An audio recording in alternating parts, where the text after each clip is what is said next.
How's it going? I hope you're having a fantastic day. I'm going to show you how I plant a HAWORTHIA offset from beginning to end. But the first thing I'm going to show you is a step that I don't do every time, and that's grinding up my dry veganic fertilizer. This is a fertilizer that I've made myself, and I just felt that it was a little too chunky, so I wanted it a little more powdery to distribute evenly, a little more evenly throughout the growing medium. And here it is. As you can see, it's a little chunky, a little fluffy. So I'm just going to throw that in the coffee grinder and get it to be a little more powdery. This is just a regular coffee grinder, nothing fancy. I've had this thing for years and I've ground up several different fertilizers and whatnot in it. It's an excellent little device. If you don't have one, you might want to get one. I think every gardener should have a little grinder like this. As I mentioned, this is a veganic fertilizer, and if you don't know what that means, it just means there's no animal products in it. That should be good. Let's see how it's doing.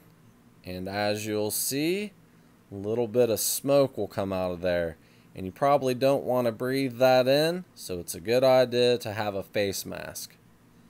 And I just took it outside and let the rest of the smoke dissipate outside. No need to have that in my house. And as you can see, mission accomplished.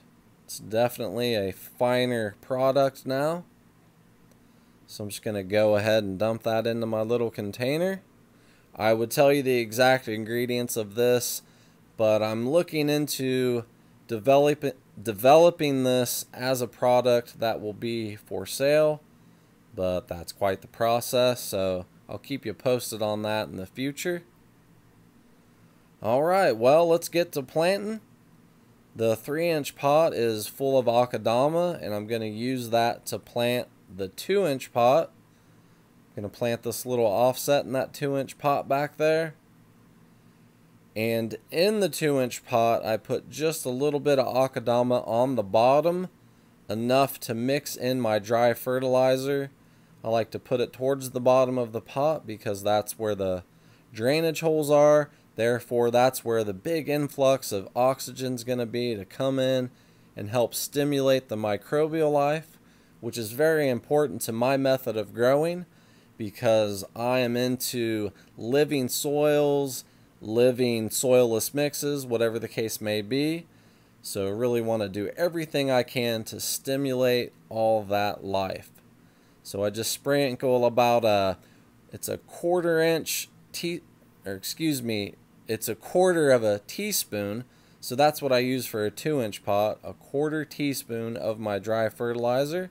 And I just mix it in and then give it a little bit of water, make sure it's moist, and then mix it in some more. I don't want it to just clump up in one area. And what's another thing that's nice about this is having it towards the bottom. When the roots explode down through there, they get a nice little treat of food. So I'll just go ahead and top it off. And if you don't know what akadama is, it's a great product. It's a clay product.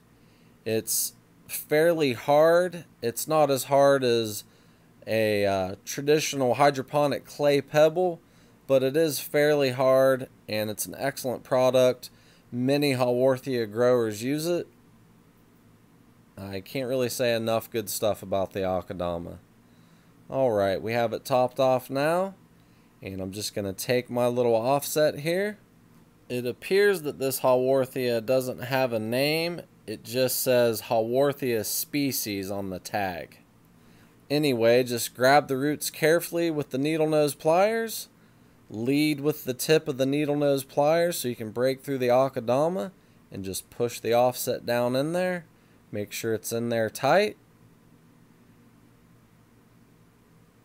Just distribute the akadama evenly throughout the pot. Maybe add a little bit more backfill here. I tend to get a little crazy with this, but why not? I have it and I might as well go ahead and use it. Make sure this is planted to my satisfaction. Then I just give it a little bit of water Make sure water comes out the bottom of the pot, and as you can see it is. Shouldn't be a problem because the akadama is very dry. And I try to always wipe off the excess water from the leaves of my plant to prevent water spots and stuff like that. I try to avoid getting water on my leaves as much as possible, but sometimes you gotta do what you gotta do and it just can't be avoided, so I just try to get it off as best as I can. Well, there it is. It's a nice little offset and I can't wait to watch it grow. If you enjoyed this video, it'd be fantastic if you hit that thumbs up button. If you haven't subscribed, come on over and join the crew. We'd love to have you. Feel free to leave a comment below. Let me know how you plant your HAWORTHIA. I'd love to hear about it. Thanks for watching and have a wonderful day.